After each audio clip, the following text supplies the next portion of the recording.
She stood in a cracked mirror wearing her dead mother's wedding dress, desperately trying to cover the bruise her fiancé had given her just hours before. Tomorrow, Clara Hendricks would legally become the property of a monster. But tonight, her 10-year-old mute brother pressed a small knife into her hand and signed 3 words that would change everything. For protection. Use it. What happens when a woman who's been told she's worthless finally decides to run? When a silent child becomes her only ally? When a broken mountain man with his own dark secrets throws an axe at her abuser's feet and says 2 words, "Let her go." This is not a love story, this is a survival story. And by the end, you'll discover the secret that could bring down the most powerful man in the territory. And the shocking truth about who really destroyed everything Silas Cade ever loved. This story will remind you of one powerful truth. Being brave doesn't mean you're not scared. Being brave is what you do after you're scared. If you've ever felt trapped, powerless, or invisible, Clara's journey will show you that it's never too late to fight back. If stories about courage, second chances, and finding home in unexpected places speak to your soul, you're in the right place. Hit that subscribe button, leave a comment telling me what strength means to you, and share this with someone who needs to hear that their story isn't over yet. Now, let's begin. Clara Hendricks stood before a cracked mirror in her bedroom, staring at a face she barely recognized. The white wedding dress hung on her thin frame like a shroud. Her mother's dress, the only beautiful thing left from a woman who died bringing Clara's brother into this world. But the dress could not hide what Vernon Hale had done to her face. The bruise spread across her left cheekbone like spilled ink, purple and black and angry. She had spent an hour covering it with powder, layer after layer, until her skin looked like chalk, until she looked like a ghost of herself. Vernon had taught her a lesson that afternoon. That is what he called it. Teaching. She had looked at the blacksmith for too long at the market. Just looked. And Vernon's fist had reminded her that her eyes belonged to him now. Tomorrow she would marry that man. Tomorrow she would become his property under the law. Tomorrow there would be no escape. Clara pressed her palm against the mirror, feeling the cool glass against her skin. She was 22 years old. She had survived her mother's death. She had raised her brother when her father could not. She had kept the ranch books balanced when no one knew she could read numbers. She had endured 6 months of Vernon's courtship, which was really 6 months of Vernon's fists. And tomorrow it would all become legal. A soft sound came from downstairs. Clara froze, listening. It was past midnight. Her father would be asleep, drunk as usual. Vernon had gone back to his own house in town after delivering his lesson. The sound came again. A whimper, small and afraid. Clara gathered her skirts and crept down the stairs, avoiding the 3rd step that always creaked. The kitchen was dark except for moonlight streaming through the window. And there, huddled in the corner behind the flour barrel, was her brother. Sam was 10 years old. He had not spoken a word since the day their mother died, giving birth to him. The doctors called it hysterical muteness. Clara called it a broken heart that never healed. She knelt beside him and touched his shoulder gently. His whole body was shaking. Sam's hands moved in the darkness. Sign language. The secret language Clara had taught him years ago when she realized he could not speak, but still had so much to say. "I heard him hurting you," Sam signed. "I heard you cry." Clara's heart cracked a little more. She pulled her brother into her arms and held him tight. He smelled like hay and soap and childhood, the only innocent thing left in this house. "I am all right," she signed back when she released him. "I am always all right." But Sam shook his head. His eyes were too old for a 10-year-old. He had seen too much. "You are not all right," he signed. "He hurts you. Father does nothing. Tomorrow you marry him. Then he hurts you forever." Clara had no answer for that. Because it was true. Every word of it. Sam reached into his pocket and pulled out something that glinted in the moonlight. A small knife, a kitchen paring knife with a wooden handle. "For protection," he signed. "Hide it. Use it if you have to." Clara stared at the knife in her brother's small hands. This child, this silent, wounded child was trying to protect her. While their father drank himself to sleep and the whole town looked the other way, this little boy was the only one who cared. She took the knife. She tucked it into the pocket of her dress, and she made a promise she did not know if she could keep. "I will not let him separate us," she signed. "Whatever happens tomorrow, I will find a way." Sam nodded. He believed her. He was the only one who did. They sat together in the dark kitchen until the sky began to lighten. Brother and sister. The last two people in the world who loved each other. And tomorrow, Vernon Hale would tear them apart. The wedding was set for noon at the First Methodist Church. The whole town came. Not because they cared about Clara Hendricks, but because Vernon Hale was the richest man in the county, and no one wanted to miss the free food and whiskey at the reception. Clara stood in the back room of the church, staring at herself in another mirror. The powder had cracked. The bruise was showing through. She could hear the murmur of voices in the sanctuary, the shuffle of boots on wooden floors, the wheezing of the old organ. Her father appeared in the doorway. Marcus Hendricks was 55 years old but looked 70. His lungs rattled when he breathed. His hands shook when he was not holding a bottle. His eyes never quite met hers anymore. "You look beautiful," he said. "Your mother would be proud." Clara said nothing. Her mother would be horrified. Her mother would never have let this happen. But her mother was dead, and Marcus Hendricks had sold his daughter to pay his debts.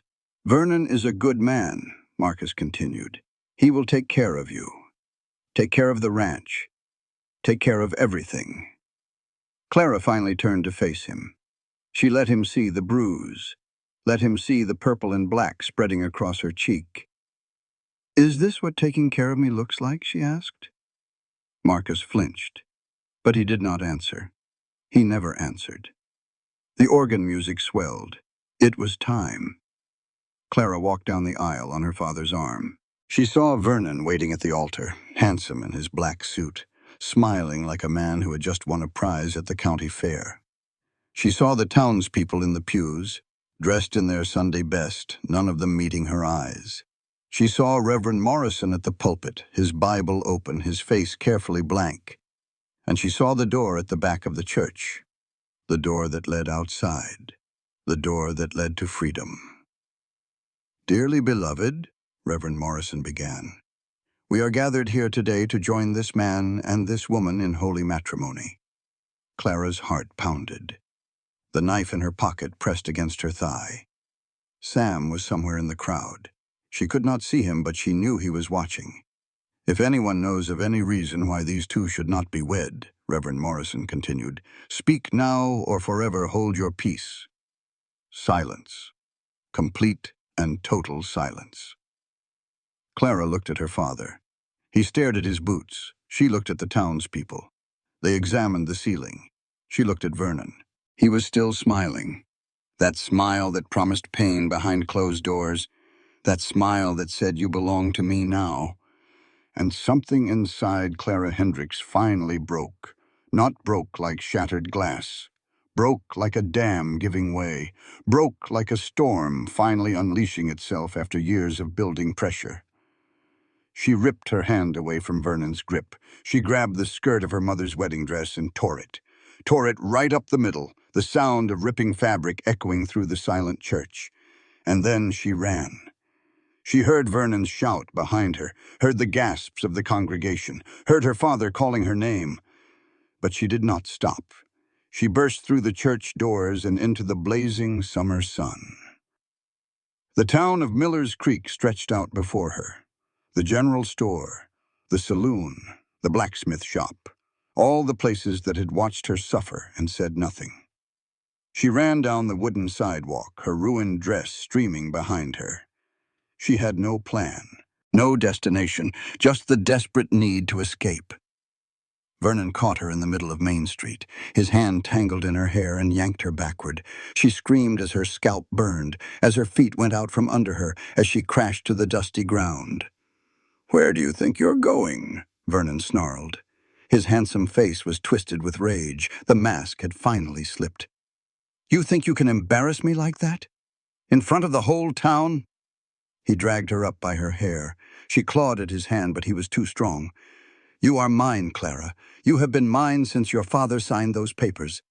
You will go back in that church and you will marry me, and you will learn your place." Clara spat in his face. Vernon's fist drew back. She closed her eyes and waited for the blow. It never came. The sound was like nothing Clara had ever heard. A heavy thunk, like an axe biting into wood. Vernon's grip on her hair suddenly released. She fell to her knees in the dust. When she opened her eyes, she saw it. An axe. A massive, double-headed axe, embedded in the ground inches from Vernon's boots. If it had landed any closer, it would have taken his foot clean off. "Let her go." The voice was hoarse, rough, like a man who had not spoken in years and had forgotten how words worked. Clara looked up and saw him. He was enormous, at least 6'4", with shoulders wide as a door frame. His hair was long and dark, streaked with gray, tied back with a leather thong. His beard was thick and unkempt. His clothes were buckskin and fur, worn and patched and practical. But it was his eyes that stopped her breath, gray as storm clouds, cold as mountain snow, and completely, utterly empty. A wolf dog stood beside him, huge and gray, with yellow eyes that watched Vernon like he was prey. The whole town had gone silent. People had poured out of the church and now stood frozen on the sidewalk, staring at the stranger who had appeared from nowhere. Vernon recovered first. His face went from shock to recognition to something like fear. "Cade," he said. "Silas Cade. I thought you were dead." The mountain man did not respond. He just stared at Vernon with those empty gray eyes. "You have no business here," Vernon continued. His voice had lost some of its certainty. "This is between me and my wife." "She is not your wife," Silas said. "I heard the preacher. He never finished the vows." Vernon's jaw tightened. "She will be my wife, as soon as we go back inside." Silas took a step forward, just one step. But Vernon flinched back like the man had drawn a gun. "I said, let her go." Vernon looked around at the crowd, at the sheriff who was conveniently examining his fingernails, at the townspeople who would not meet anyone's eyes. "This is not over," Vernon said. He pointed at Clara. "She is mine. The law says so. You interfere with that, you are breaking the law." He turned and walked back toward the church, trying to maintain his dignity. Trying and failing. The crowd parted for him like he was a leper. Clara remained on her knees in the dust, her ruined wedding dress pooled around her, her heart pounding so hard she thought it might burst. The mountain man looked down at her. His eyes were still empty, still cold, but something flickered in them when he saw the bruise on her face. He turned to leave. "Wait!" Clara called out, her voice cracked. "Please!" Silas stopped but did not turn around. "Please, sir, I have nowhere to go. My father will not help me. The town will not help me. Vernon will come for me tonight. He will make me pay for embarrassing him. Please, I am begging you." "Not my business," Silas said. Clara felt tears streaming down her cheeks. Tears she had held back for months. Tears she had sworn Vernon would never see. "You said you would not let this continue," she whispered. "When you threw that axe, you said let her go. Were you lying?" Silas was silent for a long moment. The wolf dog whined softly at his side. Then the mountain man turned around. He looked at Clara, really looked at her, at the bruise on her face, at the torn dress, at the tears cutting tracks through the powder. And something in his empty gray eyes shifted. Just for a moment. Just enough. "3 days," he said. "I will let you stay 3 days. After that, you are on your own." Clara nodded. She would take 3 days. She would take 3 hours. She would take anything. She pushed herself to her feet, ignoring the pain in her scalp where Vernon had pulled her hair.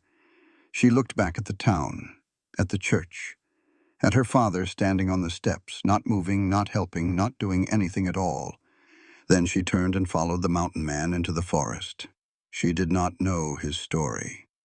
She did not know why he lived alone in the mountains. She did not know that he carried a grief so heavy it had nearly crushed him. And she did not know that following him would expose the darkest secret in Miller's Creek. All she knew was that for the first time in 6 months, she could breathe. They walked for hours. The mountain man set a brutal pace, his long legs eating up the trail like he was trying to outrun something. Clara struggled to keep up, her wedding dress catching on branches, her thin slippers tearing on rocks. The wolf dog padded silently between them, occasionally glancing back at her with those yellow eyes. Silas did not speak, not once. Not even when Clara stumbled and fell, cutting her palms on sharp stones. He just stopped, waited for her to get up, and kept walking. By the time the sun began to set, Clara's feet were bleeding through her slippers. Her dress was in tatters. Her whole body ached with exhaustion. But she did not complain. She did not ask to rest, because whatever waited ahead could not be worse than what she had left behind. The cabin appeared suddenly, nestled in a clearing surrounded by tall pines. It was small but solidly built, with a stone chimney and a covered porch. Smoke rose from somewhere behind it. A meat-smoking rack, Clara realized. Pelts hung on a line nearby, curing in the mountain air. Inside, the wolf dog said, padding toward the porch. Clara blinked. Had the man just spoken to his dog? Silas opened the door and disappeared inside without looking back. The wolf dog followed. Clara hesitated on the threshold, suddenly aware of how alone she was, how far from town, how completely at this stranger's mercy. But then she thought of Vernon's fist, Vernon's smile, Vernon's promise that she would learn her place. She went inside. The cabin was sparse but clean. One room with a bed in the corner, a stone fireplace, a rough wooden table with 2 chairs. Pelts and furs covered the floor and walls, keeping out the mountain cold. A locked wooden chest sat beneath the single window. "There is water in this pitcher," Silas said. "Food in the pot over the fire. The privy is out back. Do not wander. Bears come down from the high country this time of year." Clara nodded. "Where do I sleep?" Silas pointed at the bed. "I will take the porch." Before Clara could respond, he grabbed a fur blanket and walked back outside. The door closed behind him with a solid thunk. Clara stood alone in the cabin, surrounded by the smell of wood smoke and cured leather, and something else, something sad, like grief had seeped into the very walls. She ate some of the stew from the pot. She drank some of the water. She washed the blood from her palms and wrapped them in strips torn from her ruined petticoat. Then she lay down on the bed that smelled like pine and loneliness, and she cried herself to sleep. She woke in the middle of the night to the sound of a voice. At first she thought Vernon had found her. She sat up in terror, reaching for the knife Sam had given her, her heart pounding in her ears. But it was not Vernon. It was Silas. He was sitting on the porch, visible through the window in the moonlight. The wolf dog lay beside him, and he was talking in his sleep. "No," he mumbled. "Emma. Emma, I am sorry. I should have been there. I should have protected you." Clara crept closer to the window, barely breathing. "Will," Silas continued. "Will, run. Run and do not look back. Papa is coming. Papa will save you." His voice cracked, broke, became something raw and wounded. "I could not save them," he whispered. "I could not save anyone." Clara watched as the mountain man's massive shoulders shook, as he clutched something in his hand. Something small, a child's shoe. She understood then. This man was not cold. He was not empty. He was broken, just like her. She went back to bed. She did not sleep. And when dawn came, neither of them spoke of what she had heard. The next 2 days passed in silence. Silas woke before dawn each morning, his routine as rigid as clockwork. He checked his trap lines. He chopped wood. He smoked meat. He tended to the wolf dog, whose name Clara learned was Coda. He did not speak to her, barely looked at her. But he left food on the table, showed her where the clean water came from, made sure the fire never went out. Clara tried to help. She swept the cabin. She mended a tear in one of the fur blankets. She organized the scattered supplies on the shelves. Silas did not thank her, but he did not stop her either. On the second day, she found the wooden chest. It was unlocked. She should not have opened it. But curiosity and loneliness, and the desperate need to understand this strange man, overwhelmed her better judgment. Inside, she found a Pinkerton badge, a family photograph, and an unfinished letter. The photograph showed a different Silas Cade, younger, clean-shaven, smiling.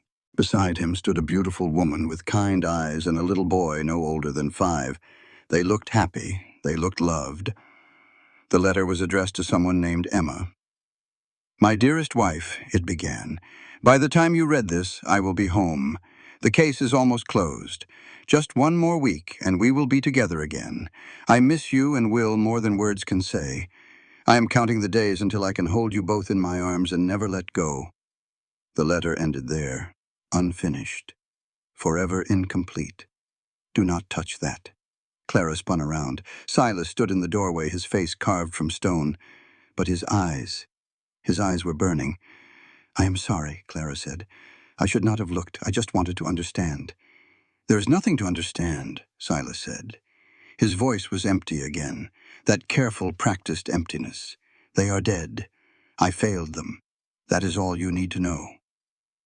"I lost my mother, too," Clara said softly. "I understand what it means to carry that weight."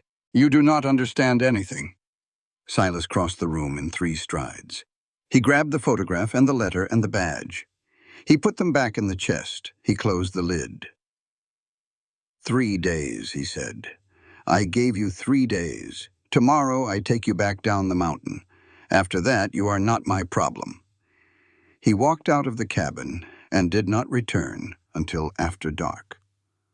Clara spent the rest of the day by the fire, watching the flames and thinking. About the woman in the photograph. About the little boy. About what could have happened to turn a smiling Pinkerton detective into a silent mountain man who talked to his dead wife in his sleep. That night, everything changed. Clara woke to a sound that made her blood run cold. A low, rumbling growl. Coda, standing at the door, hackles raised, teeth bared. Then she heard it. A snuffling, scraping sound. Something large moving around outside the cabin. Silas appeared in the doorway, axe in hand. "Stay inside," he said. "Do not come out no matter what you hear." He slipped out into the darkness. Clara pressed herself against the wall, heart pounding. The sounds that followed would haunt her nightmares for years. A roar that shook the cabin walls, the thud of bodies colliding, Silas shouting something wordless and primal, Coda barking. Another roar, closer this time, then a crash that made the whole cabin shake. Clara grabbed the knife Sam had given her and ran outside. What she saw stopped her cold. A grizzly bear, massive, 8 feet tall on its hind legs, covered in matted brown fur and old scars. It had Silas pinned against the woodpile, one huge paw swiping at his chest. Silas was fighting back with his axe, but the bear was too big, too strong, too fast. Blood ran down his face from a gash on his forehead. His buckskin shirt was torn to ribbons. Coda lunged at the bear's flank, teeth sinking into fur and flesh. The bear turned, swiped, sent the wolf dog flying into the trees with a yelp. "Silas!" Clara screamed. The bear turned toward her, those small, dark eyes fixed on this new threat. This small, weak, defenseless threat. "Run!" Silas shouted. His voice was hoarse with pain. "Get inside and bar the door." But Clara did not run. She could not. Her feet were rooted to the ground. The bear began lumbering toward her, each step shaking the earth. And then Silas did something impossible. He pushed himself up from the woodpile, he raised his axe, and he threw himself onto the bear's back. The animal reared up, roaring, trying to shake him off, but Silas held on. He brought the axe down once, twice, 3 times. Blood sprayed across the clearing. The bear stumbled, staggered, fell. Silas rolled clear just before the massive body hit the ground. He lay in the dirt, gasping, covered in blood, both his and the bear's. Clara ran to him. She dropped to her knees beside him, hands shaking. "You saved me," she whispered. "You could have let it take me. You could have gotten away. Why did you save me?" Silas looked up at her. His gray eyes were no longer empty. They were filled with something Clara recognized. Pain. Grief. And the tiniest flicker of something that might have been hope. "I could not let it happen again," he said. "I could not watch someone else die." Then he passed out. Clara worked through the night. She dragged Silas inside, which nearly broke her back. She cleaned his wounds, long claw marks across his back and chest. She stitched them closed with thread from her sewing kit, and hands that shook but did not falter. Coda limped back to the cabin around dawn, bruised but alive. He lay beside Silas and would not move. When Silas finally woke, the sun was high, and Clara was asleep in the chair beside the bed. She had not meant to fall asleep, but exhaustion had claimed her. "You should have run," Silas said. Clara opened her eyes, found him watching her with an expression she could not read. "I could not," she said. "I could not leave you." "Why?" "Because you did not leave me. Because you were the first person in 6 months to stand between me and Vernon. Because you look at me like I'm a person, not property." Silas was quiet for a long moment. "I do not know how to do this," he said finally. "How to have someone around. It has been 8 years, 8 years alone." "Then let me help you remember," Clara said. "And in return, you can help me learn how to not be afraid." Before Silas could respond, Coda suddenly stood up. The wolf dog's ears pricked forward. A low growl built in his throat. "Someone is coming," Silas said. He tried to sit up and gasped in pain. Clara went to the window and looked out. What she saw made her blood freeze. Smoke. Black smoke rising from the direction of town. Enough smoke to blot out the morning sun. "My father's ranch," Clara whispered. "It is burning." Clara ran. She did not think, did not plan, did not listen to Silas calling her name. She just ran toward the smoke, toward the only home she had ever known, toward her brother. Sam. Sam was at the ranch. Sam was alone. The path down the mountain had taken hours to climb. Clara covered it in a fraction of that time. Her feet finding holes her mind did not register, her lungs burning, her heart screaming. Behind her she could hear Silas struggling to follow. His wounds had not healed. Every step must have been agony. But he did not stop, did not turn back. Neither did Coda. They reached the edge of the forest as the sun began its descent toward the western peaks. The Hendricks ranch spread out below them, and Clara's worst fears were confirmed. The main house was gone, just a skeleton of charred beams and smoking rubble. The barn was still burning, flames licking at the sky. The corrals were empty, the livestock scattered or stolen, and there, standing in the middle of the destruction like a king surveying his conquered domain, was Vernon Hale. He was not alone. 2 men flanked him, hard men with guns on their hips and cruelty in their eyes. Clara recognized them from town. Dutch and Porter, Vernon's hired muscle. Clara started forward, but Silas grabbed her arm. "Wait," he said. "Look." He pointed toward the one structure still standing, the chicken coop, and through the slats Clara could see a small figure huddled in the corner. "Sam," she breathed. "He is alive," Silas said. "Vernon is using him as bait. He knew you would come. I do not care." Clara pulled free of Silas's grip. "I am not leaving my brother." She walked out of the tree line before Silas could stop her. Vernon's head snapped around at the movement. His handsome face split into a smile that made Clara's stomach turn. "There she is," he said. "My runaway bride. I knew you would come back, Clara. Family means so much to you." "Let Sam go," Clara said. Her voice was steadier than she felt. "He has nothing to do with this." Vernon laughed. "The mute? He is a burden, Clara. Useless. I already sent word to the territorial orphanage. They are coming for him tomorrow. One less mouth to feed." The chicken coop door was padlocked. Sam pressed his face against the slats, his eyes huge with terror. His hands moved frantically. "I am sorry," he signed. "I could not stop them. Father tried to help, but they hurt him." Clara's heart stopped. Father? Where was her father? Vernon seemed to read her mind. "Oh, Marcus?" He gestured toward a shape lying in the dirt near the burned house. "He tried to argue with me. Can you believe it? After everything I have done for his family, after all the debts I paid, he actually had the gall to tell me I could not take what was mine." Clara looked at the shape in the dirt. Her father. Not moving, blood pooling beneath his head. "You killed him," she whispered. "I taught him a lesson," Vernon corrected. "The same lesson I am going to teach you. The same lesson I taught your brother every time he tried to run. Your brother, not Sam." Vernon did not even see him as a person. Something moved in Clara's peripheral vision. Silas emerging from the trees, axe in hand, coda at his side. Vernon's smile flickered. "Well, well.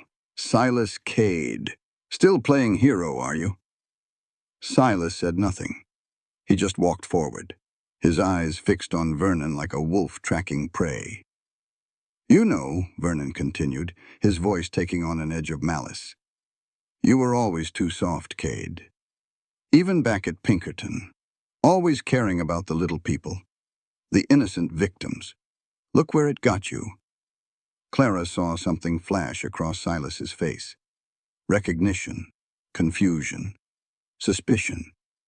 "What do you know about Pinkerton?" Silas asked. Vernon's smile returned. "More than you think, old friend. Much more than you think." He snapped his fingers. Dutch and Porter drew their guns. "You see," Vernon said, "I have been keeping track of you, Cade. Ever since you ran away to your mountain. Ever since your wife and son met their unfortunate end." Silas went very still, the kind of still that came before violence. "What did you say?" he asked. His voice was barely human. "Emma, was it?" Vernon tilted his head, feigning thoughtfulness. "Pretty name. Pretty woman from what I heard. And your boy. Will, 5 years old when the Caldwell gang found them." "How do you know those names?" It was not a question. It was a threat. Vernon laughed. "Because I sold them, Cade. The Caldwell gang paid good money for information on Pinkerton agents, and you were getting too close to their operation. Too close to me."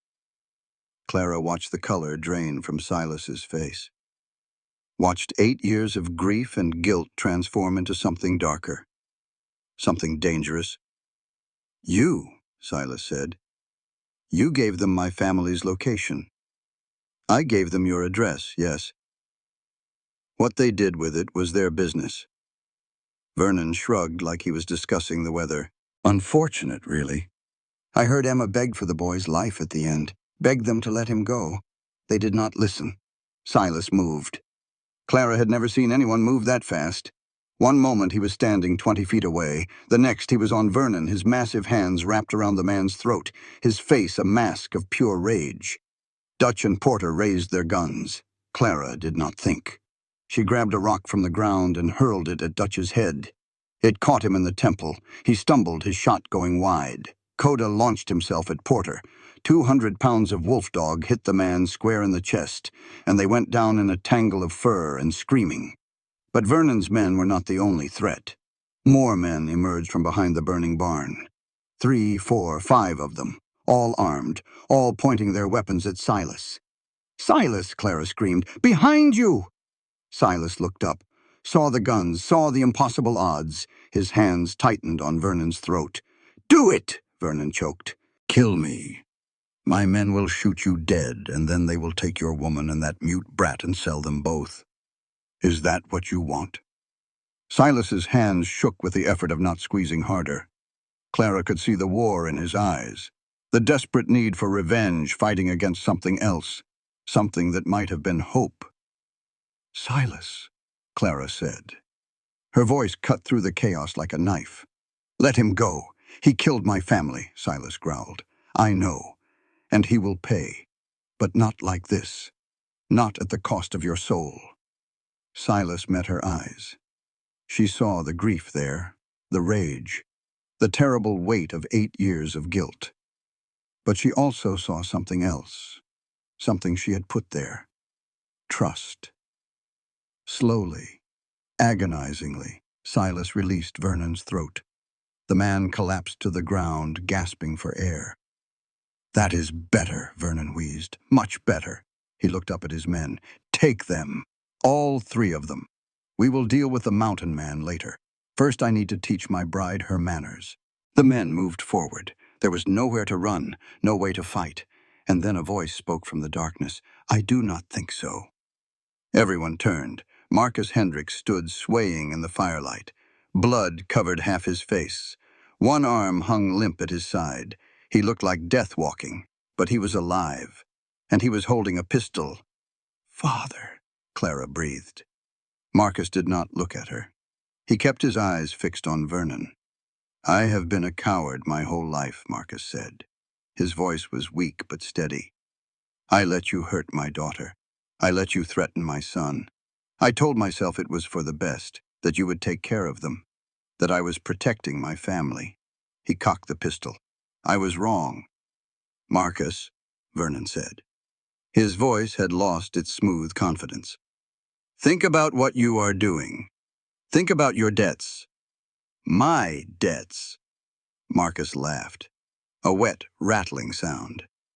"I am dying, Vernon. Lung rot.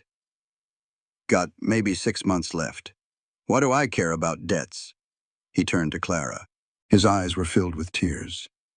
"I found the letter," he said. "The one you were writing to your mother's grave. About what Vernon did to you. About how scared you were. About how no one would help." Clara felt her own eyes burning. "I should have helped," Marcus continued. "I should have protected you. Instead, I sold you to a monster. And I can never make that right." "Pa," Clara whispered, "but I can give you a chance." Marcus fired. Not at Vernon. At the lantern hanging from the chicken coop post. The oil inside exploded outward, spraying across Vernon's men. Flames erupted. Screams filled the air. "Run!" Marcus shouted. "Run, and do not look back." Clara grabbed Sam from the chicken coop, the padlock having been blown apart by the spray of fire. Silas grabbed Clara's arm, and they ran. Behind them, Clara heard more gunshots, heard Vernon screaming orders, heard her father's voice rising above it all. "I am sorry, Clara. I am so sorry." Then one final shot, and silence. They ran through the night. Silas led the way, his wounds reopening, blood soaking through his bandages. Clara followed with Sam in her arms, the boy too shocked to move on his own. Coda brought up the rear, limping but loyal. They did not stop until they reached a cave Silas knew, hidden behind a waterfall 3 miles from the ranch. Inside, Clara collapsed against the stone wall, Sam clutched to her chest. The boy was shaking uncontrollably. His hands moved in the darkness. "Father," he signed. "Is Father dead?" Clara did not answer. She could not. Silas sat across from them, his face pale from blood loss. He did not speak. None of them spoke. Finally, as dawn began to lighten the cave entrance, Clara pulled a crumpled piece of paper from her pocket. The letter, the half-written letter she had found on the path down the mountain. The one her father had left for her. "I do not know how to be a father," she read aloud, her voice breaking. "But I know I am dying. Let me do one right thing before it is too late." She looked at Silas, at Sam. at the thin strip of sky visible beyond the waterfall. He did one right thing, she said. In the end, he did one right thing. And that, Silas said quietly, is more than most men can say. The next few days blurred together. Silas's wounds grew worse. The infection Clara had fought off before came back with a vengeance. His skin burned with fever. His breathing grew ragged. Clara did what she could. She found herbs she recognized from her mother's old remedies. She kept him hydrated, forcing water between his cracked lips. She held his hand during the long nights when the fever dreams took him, and he called out for Emma and Will. Sam helped in his own way. He caught fish from the stream below the waterfall. He gathered firewood. He drew pictures in the dirt to make his sister smile. And he learned. He watched Silas fight through the fever. Watched the mountain man refuse to give up, refuse to die, refuse to leave Clara and Sam alone. "He is strong," Sam signed one night. "As strong as you." Clara shook her head. "I am not strong." "Yes, you are." Sam's small hands were emphatic. "You ran from Vernon. You climbed the mountain. You saved Silas from the bear. You are the strongest person I know." Clara felt tears prick her eyes. When had her baby brother grown so wise? "I am scared," she admitted. "All the time. I am scared Vernon will find us, scared Silas will die, scared I cannot protect you." Sam reached out and took her hand. "Being scared is okay," he signed. "Being brave is what you do after." Clara stared at her brother, at this silent, wounded child who had seen too much and lost too much, and still found reasons to hope. "When did you get so smart?" she asked. Sam shrugged. "I listen. Even when people think I cannot hear." On the fourth day, Silas's fever broke. Clara was dozing by the fire when she heard him stir. She opened her eyes to find him watching her. "How long?" he asked. His voice was a rasp. "4 days. You almost died." Silas tried to sit up and winced. Clara moved to help him, propping him against the cave wall. "Vernon," he said. "Did he follow us?" "I do not think so." She handed him a cup of water. "The fire at the ranch, the chaos. I think we got away clean. For now." Silas drank deeply. "He will not stop, Clara. Not until he has you back. Not until I am dead. The man holds grudges. Then we need to stop him first." Silas looked at her sharply. "What are you suggesting?" "I do not know yet." Clara stared into the fire. "But I am not running anymore. I am not hiding anymore. I spent 6 months being Vernon's punching bag. I spent 22 years being my father's disappointment. I am done being a victim." Silas was quiet for a long moment. "You have changed," he said finally. "I had good teachers." She met his eyes. "A brother who taught me that silence can be strength. A father who taught me that it is never too late to do the right thing. And a mountain man who taught me that sometimes you have to fight, even when you are wounded." Silas held her gaze. Something passed between them, something unspoken but understood. "I am not a hero," he said. "Neither am I." Clara reached out and took his hand. "But maybe together we can be something close." They could not stay in the cave forever. Silas knew this. Clara knew this. Even Sam, in his quiet way, knew this. Vernon Hale was not a man who forgave. He was not a man who forgot. And he had resources that 3 fugitives hiding behind a waterfall could not hope to match. "We need to move," Silas said on the 5th day. "My wounds are healing. We can make it to higher ground before he finds us." "And then what?" Clara asked. "We hide in the mountains forever? Wait for winter to freeze us out?" Silas had no answer for that. He had been hiding in the mountains for 8 years. He knew their rhythms, their dangers, their cruel indifference to human suffering. He also knew that even mountains could not protect you from a man with enough money and enough hate. "There is another option," Clara said slowly. Her eyes had taken on a calculating look that Silas had not seen before. "We go on the offensive." "Against Vernon?" "He has a small army. Vernon is not the only one with secrets. Clara pulled out a crumpled ledger page from her pocket, the one piece of evidence she had managed to grab from her father's desk before fleeing the ranch. I have been going over this. Over and over. What is it? My father's accounts. The real ones, not the ones he showed the bank. She smoothed the paper out on the cave floor.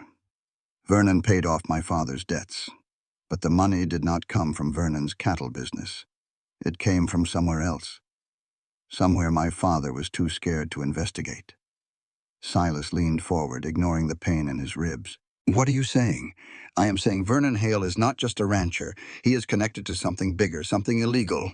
And if we can prove it, we can bring him down without ever firing a shot. The Caldwell gang, Silas said. His voice was flat, cold. Clara looked at him. You know them? I know of them. Silas stared at the ledger page, but his eyes were seeing something else. Something from 8 years ago. They are the ones who killed Emma and Will.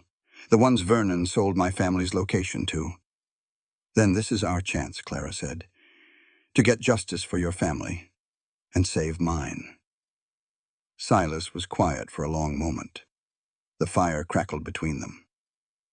Outside, rain had begun to fall, the steady drum of water on stone filling the silence. Finally, he spoke. If we do this, there is no going back. Vernon will hunt us with everything he has. So will the Caldwell gang if they find out we are digging into their business. I know. You could die. Sam could die.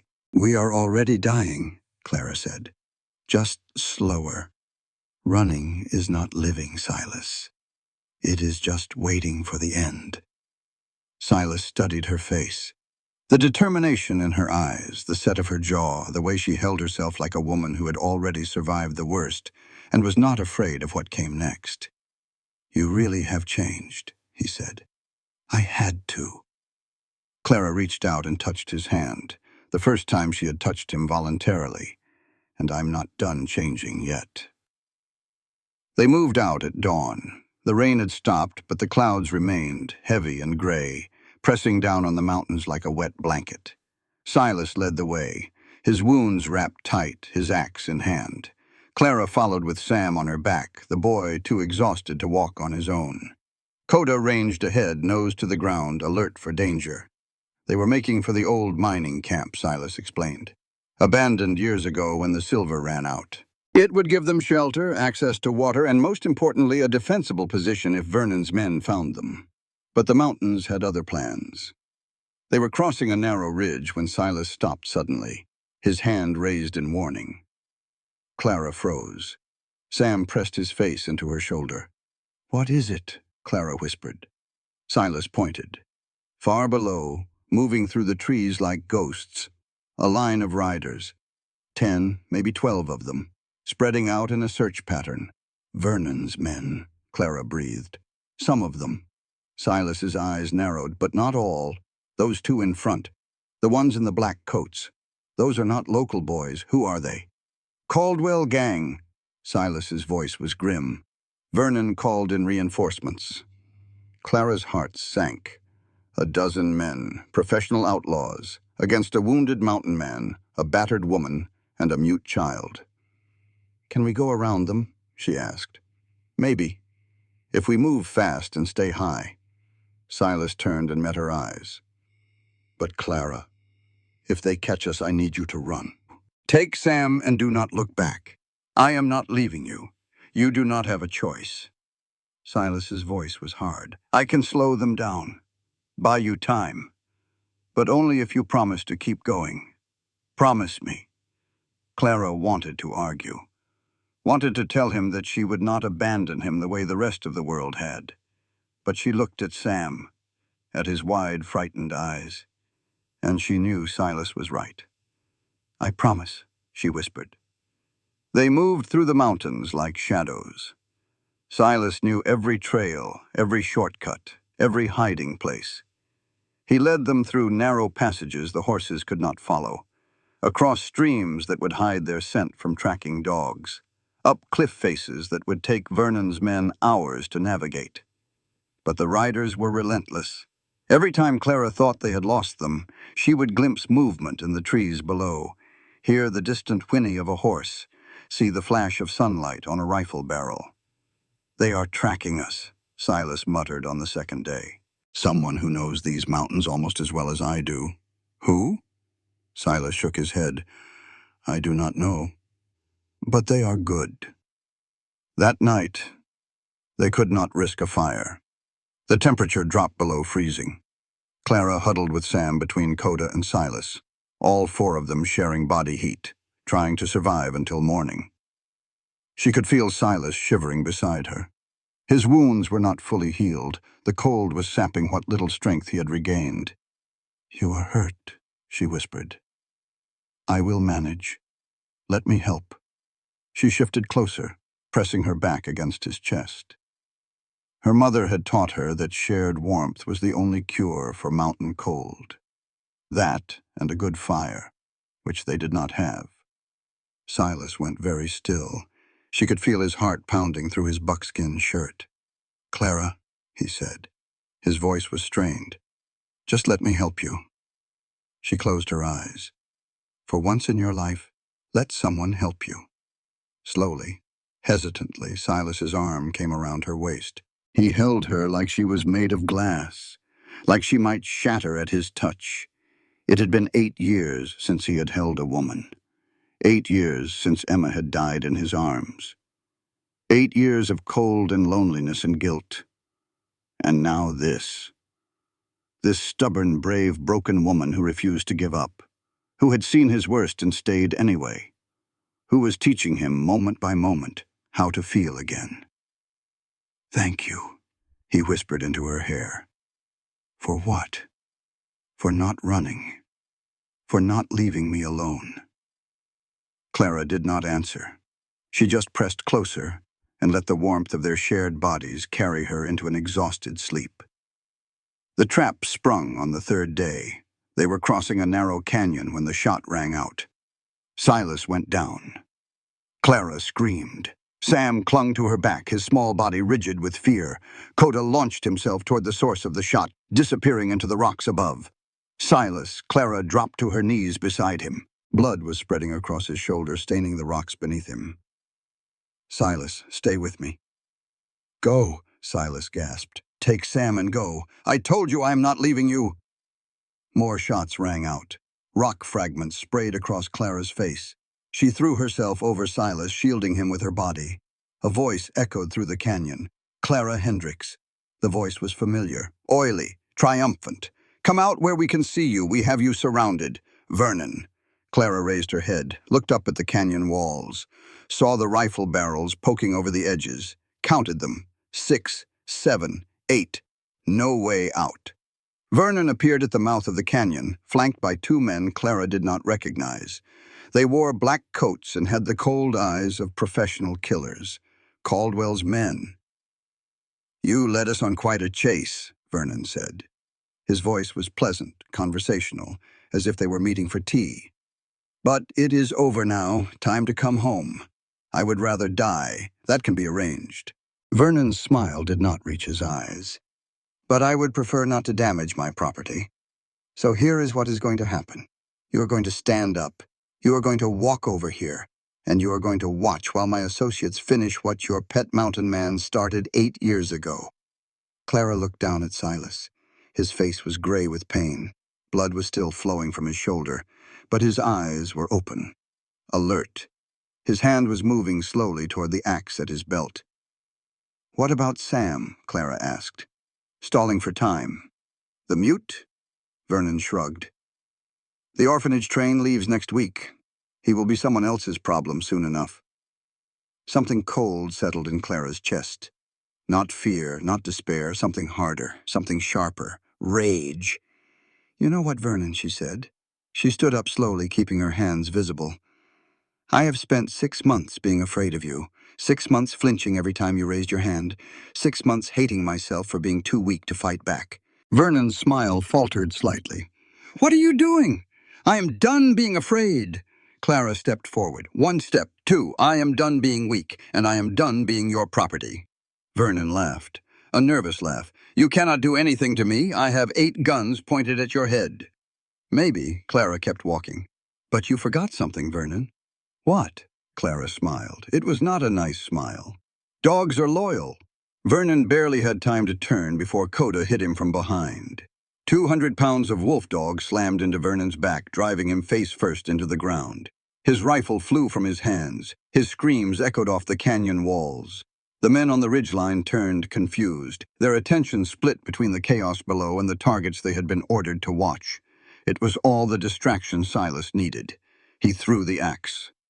The blade caught the nearest Caldwell man in the chest. He tumbled from the ridge without a sound. Clara grabbed Vernon's fallen rifle. She had never fired a gun in her life. But she had watched Silas. She had watched her father. She knew which end to point. She pulled the trigger. The shot went wild, slamming into the rocks 10 feet above her target. But the sound, the intent, was enough to make the remaining gunman duck for cover. "Sam!" Clara shouted. "Run!"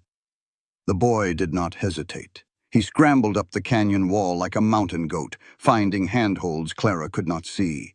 Within seconds, he had disappeared into a crevice too narrow for any adult to follow. Clara grabbed Silas's arm and hauled him to his feet. He was barely conscious, blood loss and pain threatening to drag him under. "Move," she commanded. "Move or we die here." They ran. Behind them, Vernon was screaming. Coda was still on him, jaws locked around his arm, refusing to let go no matter how much the man thrashed. The Caldwell men were trying to get a clear shot, but the chaos was too great, the angles too risky. Clara half-dragged, half-carried Silas through the canyon. Her arms burned, her legs screamed. Every instinct told her to stop, to rest, to give up. But then she thought of Sam, of Silas, of everything she still had left to fight for. And she kept going. They made it to the mining camp just before sunset. Clara's arms had given out a mile back. She and Silas had been leaning on each other, 2 broken people holding each other up, stumbling forward on pure, stubborn will. Sam was waiting for them. The boy had found his way through the mountains alone, following some internal map Clara could not fathom. He ran to them as they approached, his face streaked with tears and dirt. "I thought you were dead," he signed frantically. "I thought he killed you." Clara pulled him into a one-armed embrace, the other arm still supporting Silas. "We are alive. We are all alive." The mining camp was a collection of collapsed buildings and rusted equipment, slowly being reclaimed by the forest. But one structure still stood. A stone assay office built to withstand fire and weather. Clara settled Silas inside, got a fire going, and set to work on his wound. The bullet had gone clean through his shoulder. Painful, but not fatal, as long as infection did not set in. Clara cleaned and dressed the wound, trying not to notice how Silas watched her work, how his eyes followed her every movement. "You should not have done that," he said finally. "Done what?" "Stayed. Fought." He winced as she tightened the bandage. "You could have gotten Sam out while Vernon was focused on me. And let you die?" Clara met his eyes. "I already told you, Silas. I am done running." Something flickered in his gaze. Something that might have been wonder. "I do not understand you," he said. "What is there to understand? You have every reason to hate the world. Your father sold you to a monster. Your town abandoned you. Your home burned to the ground." Silas shook his head slowly. "But here you are, still fighting, still hoping. How?" Clara was quiet for a long moment. Outside, she could hear Sam gathering firewood, Coda's nails clicking on stone as he patrolled the perimeter. "When I was 16, she said finally, my mother used to tell me stories about women who lived through terrible things and came out stronger. Women who built empires from ashes. Women who turned their pain into power." She tied off the bandage and sat back. "I used to think those were just stories, fairy tales to make a sad girl feel better. But then I met you, Silas. I saw what you survived, what you built from your own ashes. And I realized those stories were true. They were true because we make them true. Because we choose to keep going, even when everything tells us to stop. Silas stared at her. For a long time he did not speak. Then, slowly, he reached up and touched her face. His calloused fingers traced the fading bruise on her cheekbone, the one Vernon had put there the night before her wedding. "I spent 8 years blaming myself," he said quietly. "For Emma, for Will. I told myself I did not deserve to live, did not deserve to feel anything but pain. But you, Clara, you make me want to try again." Clara felt tears prick her eyes. She leaned into his touch. "Then try," she whispered. "Try with me." They sat like that as the sun went down. Two wounded people finding comfort in each other. Two survivors learning that they did not have to survive alone. The plan came together over the next 2 days. Vernon would not stop hunting them. Clara knew this. The Caldwell gang would not stop either. They were trapped between a man who wanted to own her and an organization that wanted Silas dead. But trapped animals were the most dangerous kind. "We cannot outrun them," Clara said, sketching a map in the dirt. "We cannot outfight them, so we have to outsmart them." "How?" Silas asked. His shoulder was healing slowly. He could move his arm again, though it still pained him. "Evidence," Clara said. "My father's ledger showed Vernon was connected to something bigger. If I can get into his office in town, find the full records of his dealings with the Caldwell gang, we can take it to the territorial marshal. The local law is bought off.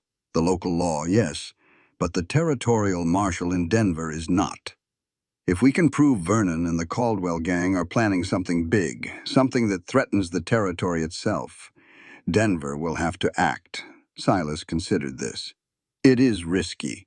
Vernon will have men watching his office. I know."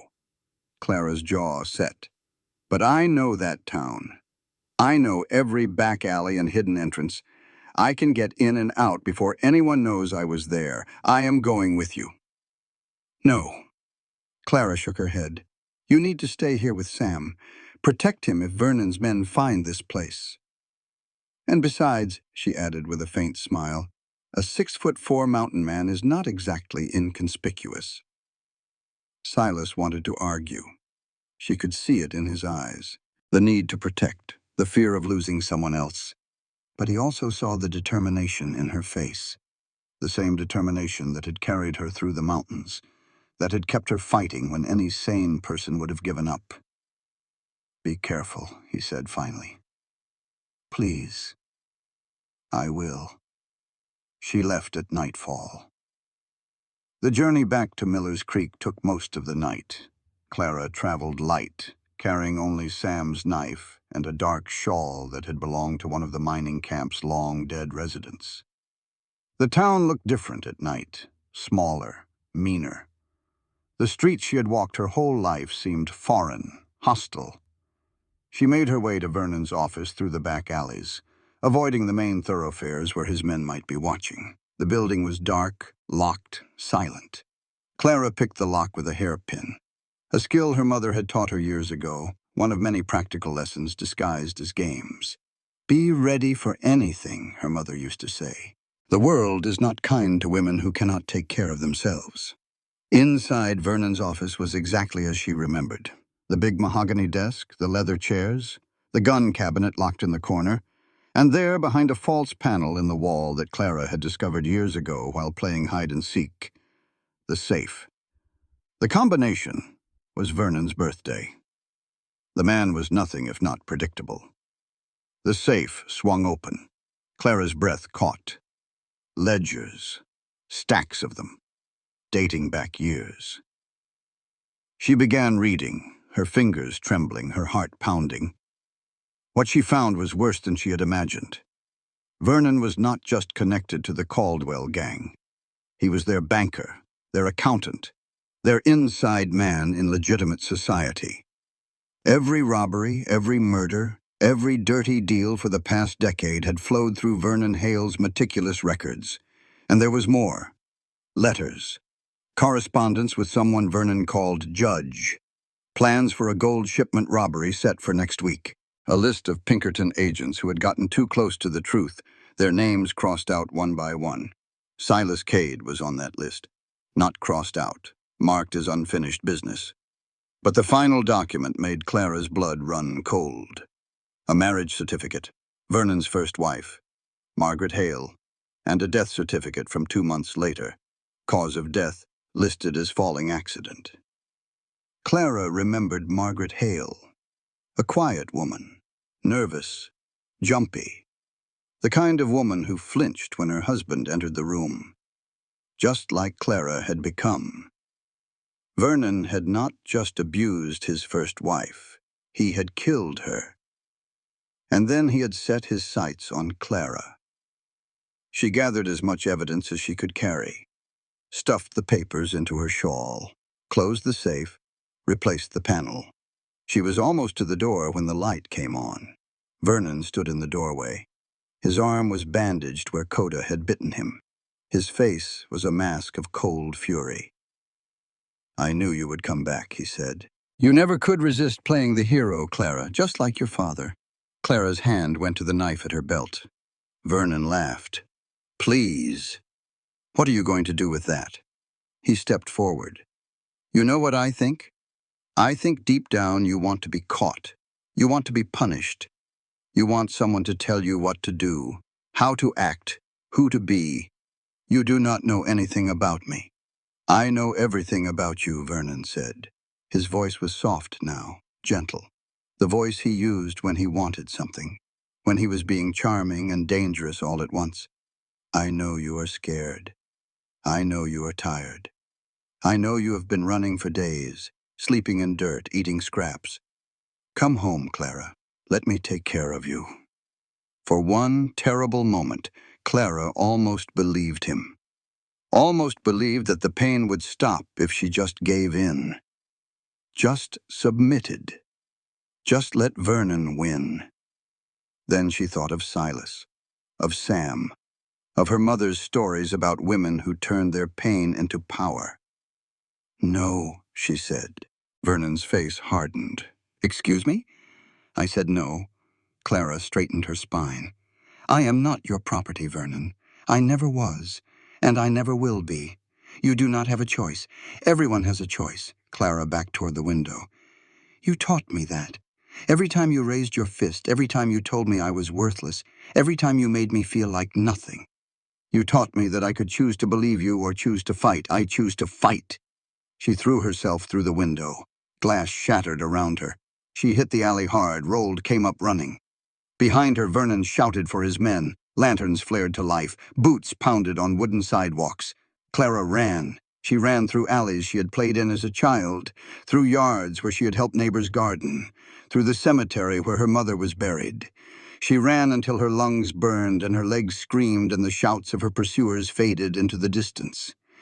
She ran until she reached the edge of town, until the forest swallowed her, until she was certain no one could follow. And then she kept running. Because she had the evidence, she had the proof, and she had a mountain man waiting for her who needed to know the truth. She found Silas on the trail a mile from the mining camp. He was coming for her. Despite his wounds, despite the danger, despite everything. Clara threw herself into his arms. The papers scattered around them. Neither of them cared. "You are alive," Silas breathed. "Thank God, thank God. I have it." Clara was laughing and crying at the same time. "I have everything, Silas. The records, the plans, proof that Vernon killed his first wife, proof that he is working with the Caldwell gang, proof that he sold out those Pinkerton agents." She pulled back and looked into his eyes. "Proof that he is the one who got Emma and Will killed." Silas went very still. "I always knew," he said quietly. "Deep down, I knew there was someone on the inside, someone who sold us out, who sold us. I just could never prove it. Now we can," Clara said. "Now we can make him pay. Not with bullets, Silas, with justice." Silas stared at her for a long moment. Then he pulled her close again and held her like he would never let go. "We do this together," he said into her hair. "From now on, we do everything together." "Together," Clara agreed. "Always." The evidence changed everything. Clara spread the documents across the floor of the SA office while Silas and Sam watched. Page after page of Vernon's neat handwriting, detailing years of crime and corruption. The Caldwell gang, Clara explained, is planning to rob the territorial gold shipment next week, the one that comes through Miller's Creek on its way to Denver. Vernon is supposed to make sure the local law looks the other way. How much gold? Silas asked. $50,000 worth. Clara looked up at him. Enough to fund the gang for years. Enough to make Vernon one of the richest men in Wyoming. Silas's jaw tightened. And enough to attract the attention of the territorial marshal. Exactly. If we can get this information to Denver in time, they will have to send men. Real lawmen, not Vernon's bought and paid for deputies. How do we get it there? Sam sighed. He had been following the conversation with wide eyes. Denver is hundreds of miles away. Clara had been thinking about that. We cannot, she admitted. Not in time. The robbery is in 6 days. Even if we rode day and night, we would never make it. Then what do we do? Silas asked. We do not need to stop the robbery, Clara said slowly. We need to catch them in the act. Silas stared at her. You want to ambush the Caldwell gang? I want to trap them. Clara's eyes were bright with fierce intelligence. Look at these plans. Vernon has everything mapped out. Where the gold will be, how many guards, which route they will take, if we use that information against them. We would need men, Silas said. More than just the two of us, then we find men. And so they did. The first recruit was an old friend of Silas's. Hank McCready had been a Pinkerton agent alongside Silas a decade ago. Unlike Vernon, Hank had been one of the good ones. Honest, brave, loyal to a fault. He had also been betrayed by the organization he served. Accused of corruption he did not commit. Drummed out in disgrace. Now he lived in a shack at the edge of the territory, drinking too much and waiting to die. Silas found him there, nursing a bottle of whiskey and a grudge against the world. No, Hank said before Silas could even finish explaining. Whatever it is, the answer is no. Vernon Hale sold me out, Silas said quietly. Sold Emma and Will. They are dead because of him. Hank's hand froze halfway to the bottle. What did you say? I found proof. Silas sat down across from his old friend. Proof that Vernon was working with the Caldwell gang. Proof that he gave them the location of my family. Proof that he did the same to a dozen other agents over the years. Hank was very still. His good eye, the one that had not been ruined in a knife fight years ago, burned with something that might have been hope. Including me?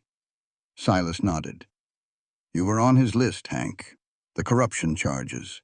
The evidence that mysteriously appeared. Vernon manufactured all of it. Hank set down the bottle. For a long moment he did not speak. Then he stood up, walked to his closet, and pulled out a gun belt that had not seen daylight in years.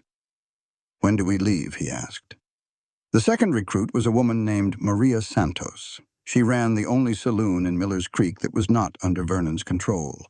A small, dingy establishment on the wrong side of the tracks, catering to miners and drifters and anyone else the respectable folk did not want to see.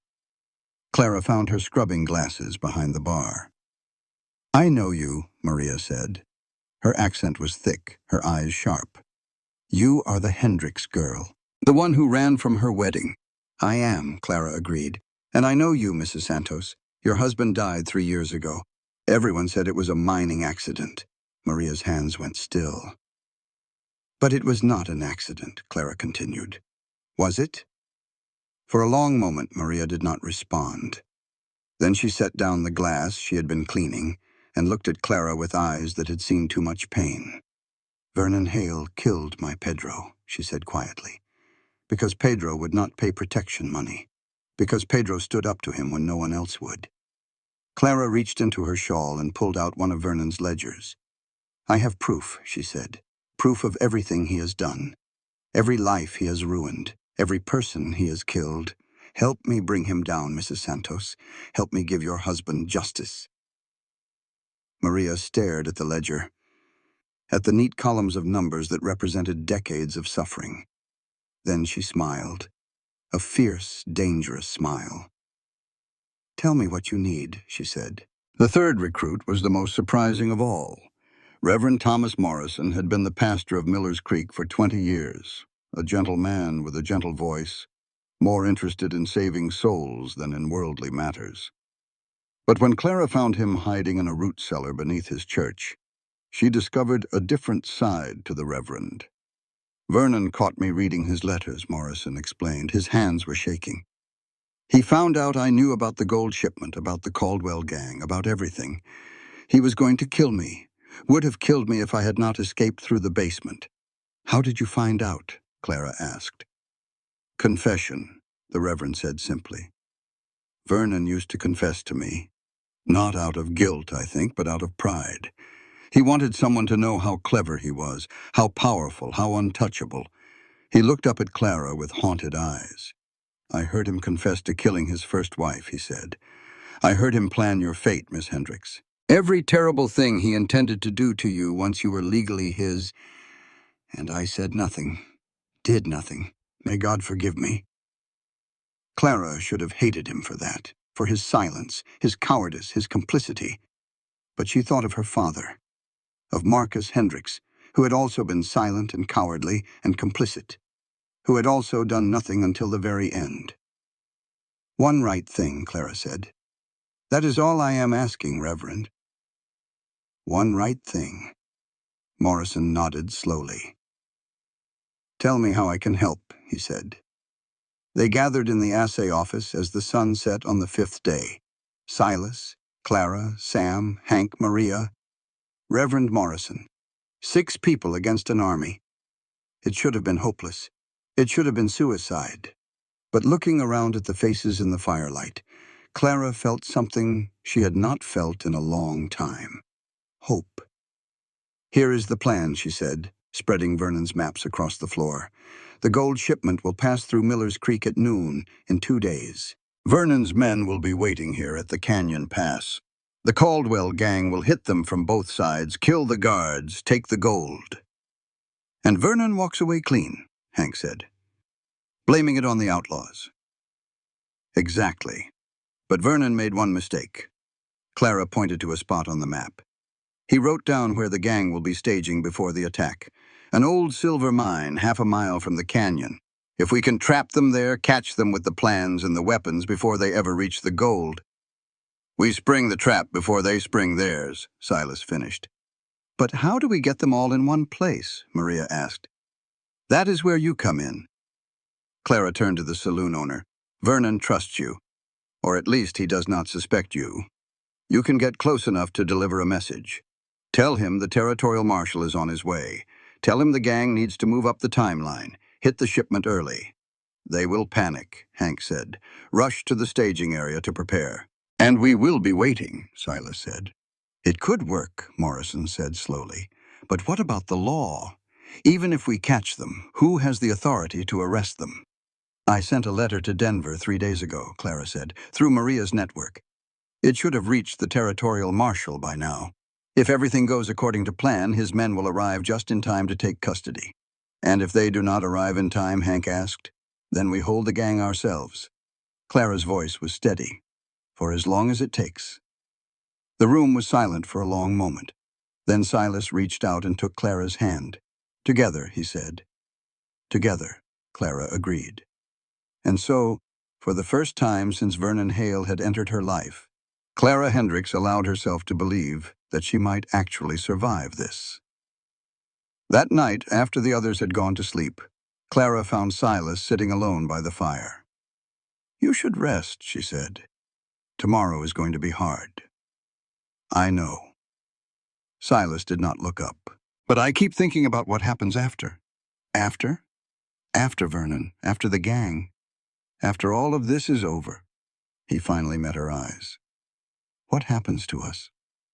Clara sat down beside him. The firelight played across his scarred face, softening the hard lines, making him look almost young. "I do not know," she admitted. "I have not thought that far ahead." "I have," Silas said quietly. "Every minute of every day." He reached out and took her hand. "I spent 8 years convincing myself I did not deserve to feel anything. Did not deserve to live, really. just exist. And then you crashed into my life and turned everything upside down. Clara felt her heart beating faster. Silas, I am not good with words, he continued. Never have been. But I need you to know something, Clara. Whatever happens tomorrow, whatever comes after, he squeezed her hand. You are the best thing that has happened to me in 8 years. And I am not going to lose you. Not to Vernon, not to the gang, not to anything. Clara felt tears prick her eyes. She leaned forward and pressed her forehead to his. You are not going to lose me, she whispered. I promise. They sat like that as the fire burned low. Two broken people who had found each other in the darkness. Two survivors who had finally found something worth surviving for. And when morning came, they were ready. The old silver mine crouched at the base of a rocky hill, its entrance a black mouth in the gray stone. Clara watched it from behind a pile of tailings, her heart pounding in her chest. They are inside, Maria reported, appearing silently beside her. Vernon, the Caldwell gang, all of them. Your message worked. They think the marshal is coming and they need to move fast. How many? 8, maybe 10. Maria's face was grim. More than we expected. Clara looked at their own forces. Silas checking his rifle one last time. Hank, his one good eye scanning the perimeter. Reverend Morrison clutching a shotgun like he was not quite sure which end to point. And Sam hidden in a crevice 100 yards away under strict orders not to move no matter what happened. 6 against 10. Bad odds. But Clara had learned something in the past 2 weeks. Bad odds were better than no odds at all.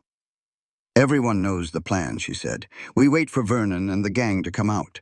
We surround them. We demand their surrender. If they fight. They will fight, Hank said. Then we fight back.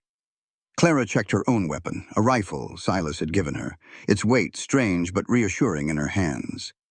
We do not have to win. We just have to hold them until the marshal arrives. If he arrives, Hank muttered. He will arrive, Clara said.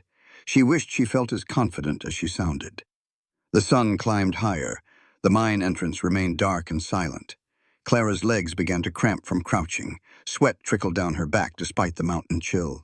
And then, finally, the first figure emerged. Vernon Hale stepped into the sunlight, squinting against the glare. He was dressed for action, his fancy suit replaced by practical riding clothes. A gun belt hung at his hip. 2 more men followed him out. Then another. Then another. Clara counted. 9. Where was the 10th? That is when she heard Sam scream. She spun around. One of the Caldwell men had circled behind them. He had Sam by the throat, a knife pressed to the boy's cheek. Everybody freeze, the man shouted. Drop your weapons or I cut the kid. Clara's blood ran cold. No, no, no, no, Silas, Clara hissed. But Silas was already moving, rising from his hiding spot, his rifle falling to the ground. Let the boy go, Silas said. His voice was calm, too calm. This is between Vernon and me. The child has nothing to do with it. Vernon laughed. He had seen them now, was walking toward them with that confident stride Clara knew so well. Silas Cade, he said, still playing hero. Did you really think you could ambush me in my own territory? The others emerged from their hiding spots one by one. Maria, Hank, Morrison. All of them disarmed, all of them surrounded. Vernon's smile widened. I have to admit, he said, I am impressed. You actually found people willing to die for your hopeless cause. He looked at Clara. But it is over now, sweetheart. Time to come home. Clara stood her ground. I am not going anywhere with you. Yes, you are. Vernon's voice hardened. You are going to come with me, and you are going to watch while I kill everyone you care about, and then you are going to spend the rest of your life remembering that this is what happens when you defy me. He nodded to the man holding Sam. Start with the boy. No, Clara screamed. She lunged forward, but 2 of Vernon's men grabbed her arms. The man with the knife smiled. He raised the blade, and then Silas moved. Clara had seen him fight before. Against the bear. against Vernon's men in the canyon. But she had never seen anything like this. Silas covered the distance to Sam in 3 strides. His fist connected with the knife man's jaw with a crack that echoed off the rocks. The man dropped. The knife fell. Sam scrambled free. "Get him out of here," Silas shouted to Maria. "Now!" Maria grabbed Sam and ran. 2 of Vernon's men moved to follow, but Hank tackled one, and Morrison, God bless his peaceful soul, swung his shotgun like a club and dropped the other. Then everything descended into chaos. Gunshots, screams, bodies colliding in the dust. Clara lost track of who was winning, who was losing. All she knew was that she had to fight, had to survive, had to find Vernon. She spotted him near the mine entrance, directing his men, staying out of the fight like the coward he was. Clara grabbed a fallen rifle and ran toward him. "Vernon!" she shouted. He turned, saw her coming, drew his pistol. They faced each other in the mouth of the silver mine. The sounds of battle echoed behind them. Dust swirled in the air. "You should have stayed home, Clara," Vernon said. "Should have put on that pretty white dress and said your vows like a good girl." "I was never your good girl." Clara raised the rifle. "I was never your anything. You were always mine." Vernon's smile was gone now, replaced by something cold and terrible. "From the moment I saw you at your father's ranch, from the moment I decided I wanted you, you belonged to me. I belonged to myself." Clara's finger tightened on the trigger. "And you are going to answer for what you have done. For Emma, for Will, for everyone you destroyed." Vernon's eyes narrowed. "Who told you about Emma?" "I found your records." Clara kept the rifle steady. "I know everything, Vernon. The Caldwell gang, the Pinkerton agents, your first wife, all of it." For a long moment, Vernon was silent. Then he began to laugh. "You found my records," he said, "my careful, detailed records of every crime I have committed. And you thought that made you powerful. I thought it made you accountable. Accountable." Vernon spat the word like it tasted bad. "To who? The law? The law works for me. The territorial marshal? He is 3 days away if he is coming at all. You have nothing, Clara. Nothing but a rifle you do not know how to use and a band of misfits who are about to die." He raised his pistol. Clara fired. The shot went wide, slamming into the rock face beside Vernon's head. He flinched, stumbled. Clara racked the rifle and fired again. Missed again. Vernon was running now, disappearing into the darkness of the mine. Clara followed. The mine was black as pitch.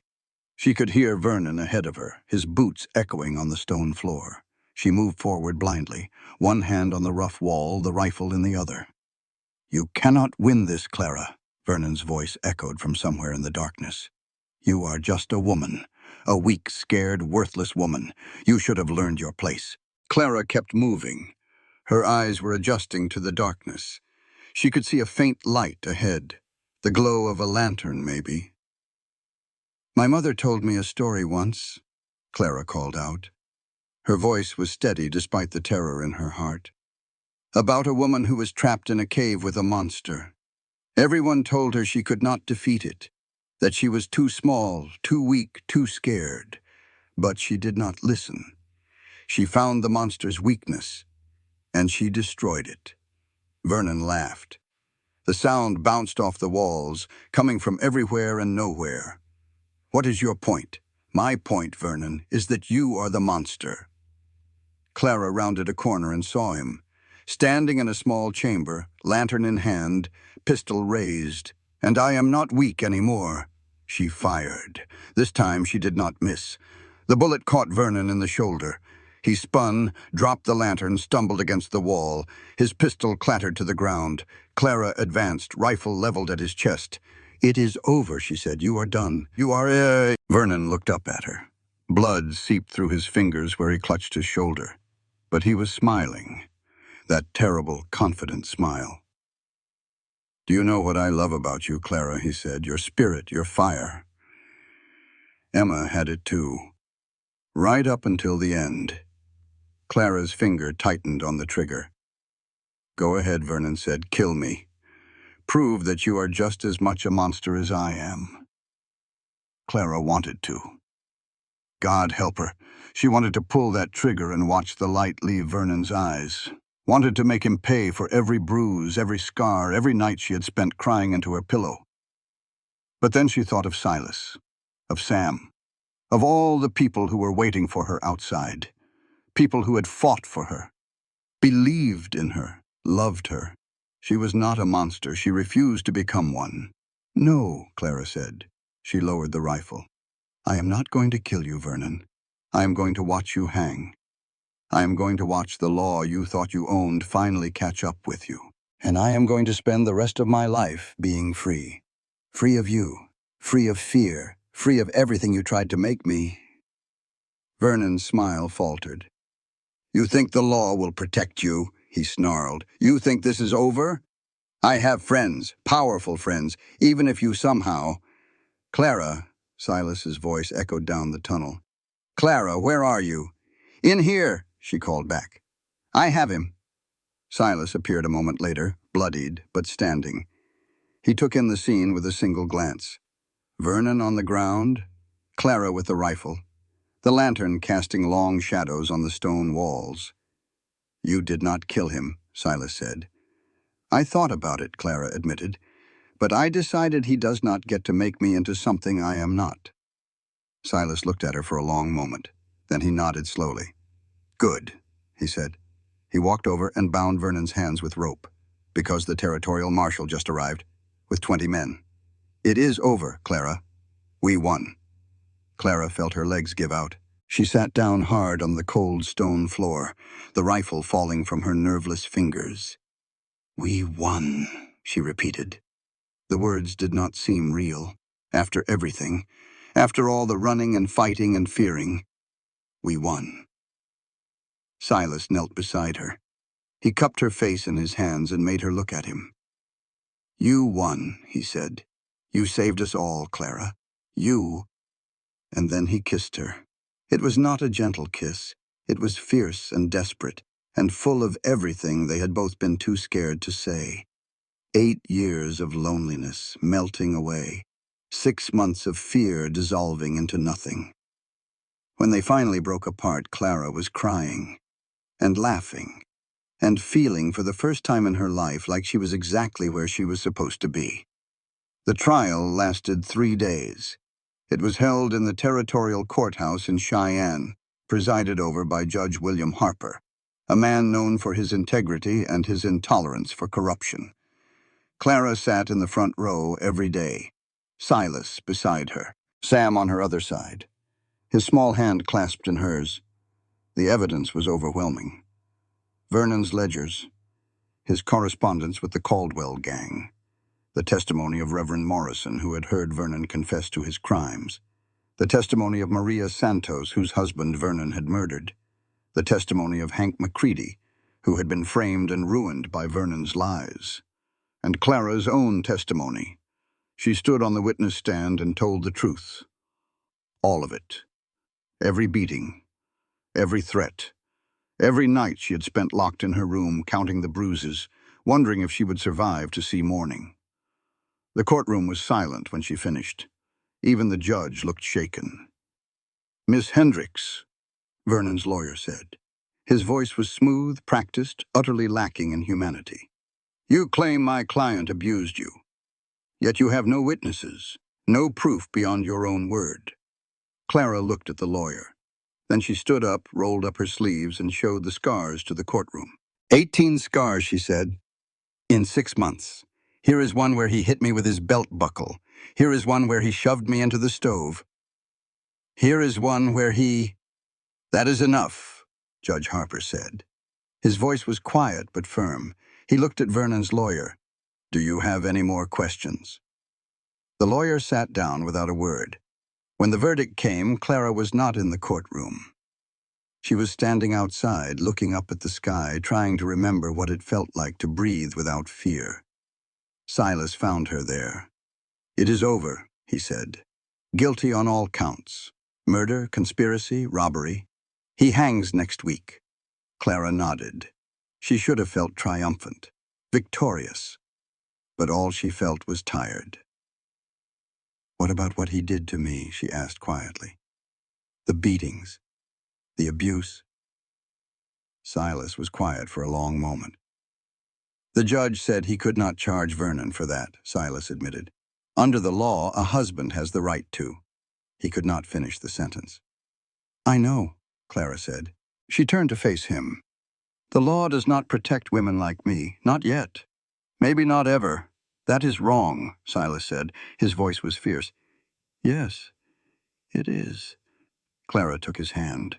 "But Vernon is going to die for the other things he did. He is never going to hurt anyone again. That has to be enough. Is it enough for you?" Clara thought about that, about all the things Vernon had taken from her. Her safety, her dignity, her ability to trust, her belief that the world could be fair. "No," she said finally, "it is not enough. But it is a start, and that is all I can ask for." They stood together in silence, watching the clouds drift across the Wyoming sky. Vernon Hale was hanged on a Tuesday morning. Clara did not attend. Neither did Silas. They were already on their way back to the mountains, Sam between them on the wagon seat, Coda running alongside. "Are you sure?" Silas asked, as they left Cheyenne behind. "You do not want to see it end?" "I already saw it end," Clara said, "back in that mine, when I chose not to pull the trigger. Everything after that was just formality." Silas looked at her with something like wonder. "You are the strongest person I know," he said. Clara shook her head. "No, I am just someone who survived, and now I want to live." They reached the cabin as the sun was setting. It looked different now, warmer somehow, more like a home than a hiding place. Clara stepped down from the wagon and stood in the clearing, breathing in the smell of pine and wood smoke and mountain air. Sam tugged at her sleeve. She looked down at him. "Is this home now?" he signed. "Are we staying?" Clara looked at Silas. He stood beside her, this quiet, broken man who had given her everything: shelter, protection, hope, love. She looked at Sam, her brother, her responsibility, her joy. She looked at the cabin, at the mountains rising behind it, at the endless sky stretching overhead. "Yes," she said, her voice caught on the word. "This is home." 1 year later. The cabin had changed. There was a new room now, added onto the back. A garden out front, where Clara grew vegetables and herbs and flowers that had no practical use but made her smile. A chicken coop, a small stable for the horses they had acquired. And there was laughter, real laughter, ringing through the mountains for the first time in nearly a decade. Sam came running around the corner of the cabin, Coda at his heels. The boy was 11 now, taller and stronger and almost happy. He still did not speak. The doctors said he might never speak, but his hands were eloquent, and his smile was brighter every day. "Clara is looking for you," he signed to Silas, who was chopping wood by the shed. "Is she?" Silas asked. He set down the axe and wiped the sweat from his forehead. "Did she say why?" Sam grinned. "She said it is time." Silas's face went pale. "Time," he repeated. "You mean now? It is not supposed to be for another week." "I know." Sam's grin widened. "But Clara says the baby does not care about schedules." Silas dropped the axe and ran. He found Clara in the cabin, sitting on the edge of the bed, her hands pressed against her swollen belly. Maria Santos was beside her, having come up from town for this very occasion. "You are early," Silas said. His voice cracked. "Tell that to your child," Clara said. She winced as another contraction hit. "This one is stubborn, just like his father." "His father," Silas repeated. His face broke into a smile despite his fear. "You think it is a boy? I think it is whatever it wants to be." Clara reached out and took his hand. "Just like us." The labor lasted through the night. Silas stayed by Clara's side the whole time, holding her hand, wiping her forehead, telling her she was strong and brave and perfect. Maria worked with quiet efficiency, having delivered more babies than she could count in her years running the saloon. And as the sun rose over the mountains, painting the sky in shades of pink and gold, a new voice joined the chorus of the world. "It is a boy," Maria announced. She placed the squalling infant in Clara's arms. "A beautiful, healthy boy." Clara looked down at her son, at his red face and tiny fists, and the shock of dark hair on his head. "Hello," she whispered. "Hello, little one." Silas sat beside her on the bed, his arm around her shoulders, his eyes fixed on the miracle they had created. "He looks like you," Clara said. "He looks like hope," Silas replied. They named him William Marcus Cade, William for the son Silas had lost, Marcus for the father Clara had forgiven, Cade for the man who had saved them all. "What do you think?" Clara asked Sam, who stood in the doorway, peering at his new nephew with wide eyes. "Do you like him?" Sam walked slowly to the bed. He looked at the baby for a long moment. Then he reached out and touched the tiny hand with one finger. The baby grabbed on, held tight. Sam smiled, the biggest, brightest smile Clara had ever seen. "I love him," he signed with his free hand. "I will protect him." Clara felt tears streaming down her face. Happy tears. The only kind she cried now. "I know you will," she said. That night, after Sam had fallen asleep in the new room and William had been settled in his cradle, Silas and Clara sat on the porch and watched the stars. "I never thought I would have this again," Silas said quietly. "A family, a home, a reason to wake up in the morning." "Neither did I," Clara admitted. "For a long time I thought my life was over, that Vernon had taken everything from me. But he did not take the thing that mattered most." "What was that?" "Hope." Clara leaned her head against his shoulder, the stubborn, impossible belief that things could get better, that I could be more than what he made me, that I deserved to be loved. Silas turned and kissed the top of her head. "You do deserve to be loved," he said, "more than anyone I've ever known." They sat in comfortable silence, listening to the wind in the pines, the distant call of an owl, the soft sounds of their son sleeping inside. "Do you ever think about them?" Clara asked. "Emma and Will." "Every day," Silas admitted, "but it does not hurt the way it used to. Now when I think of them, I think of what they would want for me. And I think they would want this. They would want me to live, to love, to be happy. I think so too." "Clara," Silas said. His voice was serious now. "There is something I need to ask you." "What is it?" "I know we have been living as husband and wife, but we never made it official. We never stood before a preacher and said the words." He took her hand. "I want to do that, Clara. I want to stand up in front of God and everyone and promise to love you for the rest of my life. Will you marry me? Properly this time?" Clara looked at him, at this quiet, strong, broken man who had put himself back together piece by piece, who had saved her life and her brother and her sanity, who had given her a home and a family and a future. "Yes," she said, 1,000 times yes." They were married in the spring. The ceremony was small, just family and a few friends. Hank, who served as best man despite his grumbling, Maria, who cried through the whole thing, Reverend Morrison, who had traveled from Miller's Creek to officiate, and Sam, who stood beside Clara and held the rings. "Do you, Silas Cade, take this woman to be your lawfully wedded wife, to have and to hold from this day forward, for better or for worse, for richer or for poorer, in sickness and in health, until death do you part?" "I do," Silas said. His voice was steady and sure. "And do you, Clara Hendricks, take this man to be your lawfully wedded husband, to have and to hold from this day forward, for better or for worse, for richer or for poorer, in sickness and in health, until death do you part?" Clara looked at Silas, at the man who had seen her at her worst and loved her anyway, at the father of her child, at her partner in everything. "I do," she said. "Then by the power vested in me," Morrison declared, "I now pronounce you husband and wife. You may kiss the bride." Silas kissed her, and Clara kissed him back. And somewhere in the cabin, baby William started crying, and everyone laughed. And it was perfect. It was home. 5 years later.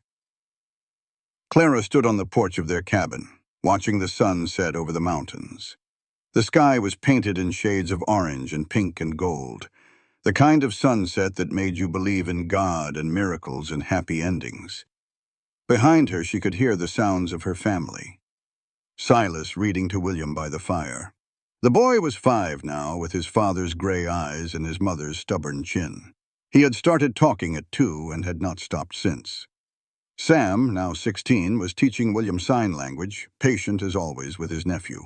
And in Clara's arms, nestled against her chest, was their newest addition. A baby girl, just 3 months old.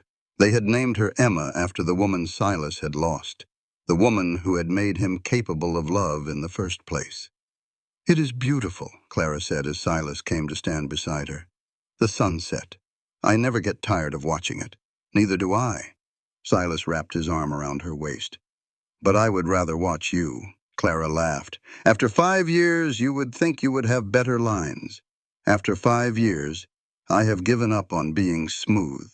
Silas grinned. "I just say what I mean now." "And what do you mean?" "That I love you. That I am grateful for every single day we have together. That you saved my life as much as I saved yours." Clara leaned into him, baby Emma cooing softly between them. "I was thinking today," she said, "about everything that happened. About Vernon and the Caldwell gang and my father and the trial. It all seems so far away now, like it happened to someone else. It did happen to someone else." Silas kissed her forehead. "The woman you were then is not the woman you are now. You grew, you changed, you became something extraordinary. We both did." They stood in comfortable silence, watching the sun slip below the horizon. "Do you have any regrets?" Clara asked. "One," Silas admitted. "I regret the years I wasted hiding, the years I spent punishing myself instead of living. If I had come down from this mountain sooner, I might have found you sooner. Or you might have passed me in the street and never looked twice." Clara shook her head. "Things happen when they are supposed to happen. I believe that now. All the pain, all the suffering, all the fear, it led us here, to this moment, to this life." Silas considered that. "You might be right," he said. "But I prefer to think that we made our own fate, that every choice we made, every stand we took, brought us together." "Maybe it is both," Clara said. "Fate and choice. Destiny and determination." She smiled. "Either way, I would not change a thing. Neither would I." William came running out onto the porch, his small feet pounding on the wooden boards. "Mama, Papa," he shouted, "Uncle Sam says it is time for supper." "And he made pie. He made pie," Clara asked with exaggerated amazement. "What kind?" "Apple," William said proudly. "I helped." "Then we better go eat it before it gets cold." Clara handed baby Emma to Silas and scooped William up into her arms. The boy giggled as she tickled his ribs. Inside, the cabin was warm and bright. The table was set with mismatched plates and cups, a vase of wildflowers in the center. Sam stood by the stove, looking pleased with himself. "It is not fancy," he signed, "but it is made with love." "That is all that matters," Clara signed back. They sat down to eat. William chattered about his day, about the frog he had found by the stream, about the story Papa had promised to tell him at bedtime. Sam smiled and nodded, adding details in sign language that made the boy laugh. Silas held baby Emma in one arm and ate with the other, looking tired and happy and complete. And Clara looked around at her family, at these people who had found each other in the darkness and built something beautiful together. She remembered the woman she had been 5 years ago. Broken. Afraid. Convinced that she was worthless. Convinced that she would never escape. That woman was gone now. In her place was someone stronger, someone braver, someone who had learned that home was not a place. It was the people who loved you. Clara raised her glass. "To family," she said. To family, the others echoed. And outside, the stars began to appear, scattered across the Wyoming sky like promises kept and prayers answered. This is not a fairy tale ending. Silas still has nightmares sometimes. Clara still flinches when someone raises a hand too fast. Sam still does not speak, but they have each other. They have love, they have hope, and sometimes that is all anyone really needs. Home is not a place. Home is the people who make you want to come back. Clara Hendricks. Cade finally found her home, and she was never broken again. This content was carefully researched, developed, and manually edited by our team to deliver meaningful stories with valuable life lessons. Every narrative is crafted to entertain, inspire, and empower our audience. We believe that great stories can change lives, and we are committed to bringing you content that matters. Thank you for being part of our community.